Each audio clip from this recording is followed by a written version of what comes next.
শ্রী গুরু ভাগবত দ্বিতীয় খণ্ড। মূল রচনা ডক্টর চন্দ্রভানু শতপথী। পর্ব 200। এই পর্বে আমরা আলোচনা করব গুরু কৃপা।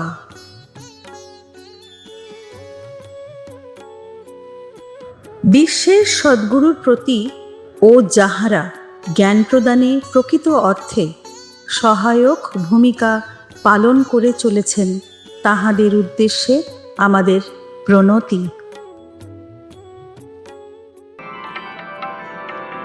সবাই চাহে গুরুর কৃপা, যেন সে সব শোনাবার উপা। কষ্টের থেকে মুক্তির তরে, স্বার্থপর কৃপা তরে ঘুরে। সকলেই শ্রীগুরুর করুণা চায়, যেন করুণা সোনা বা রূপার মতো একটি বস্তুগত বস্তু। তারা স্বার্থপরভাবে শ্রীগুরুর করুণা খোঁজে কেবল তাদের দুঃখ থেকে মুক্তি পাওয়ার জন্য।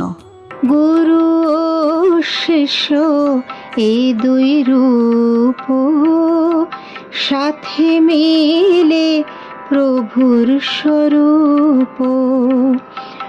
গুরু হন করুণার দাতা, শিষ্য সে কৃপার গ্রহীতা।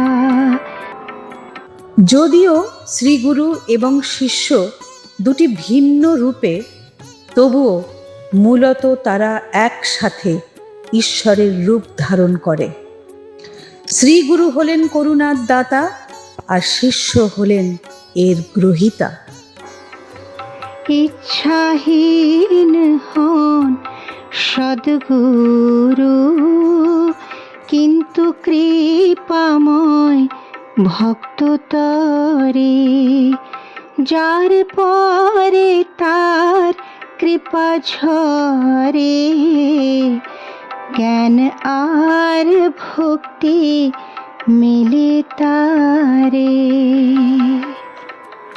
সদ্গুরু কোনো ইচ্ছা ছাড়াই, মানে একজন সাধারণ মানুষের মতো নয়, কিন্তু তার ভক্তদের কাছে তিনি করুণার মেঘ সদৃশ।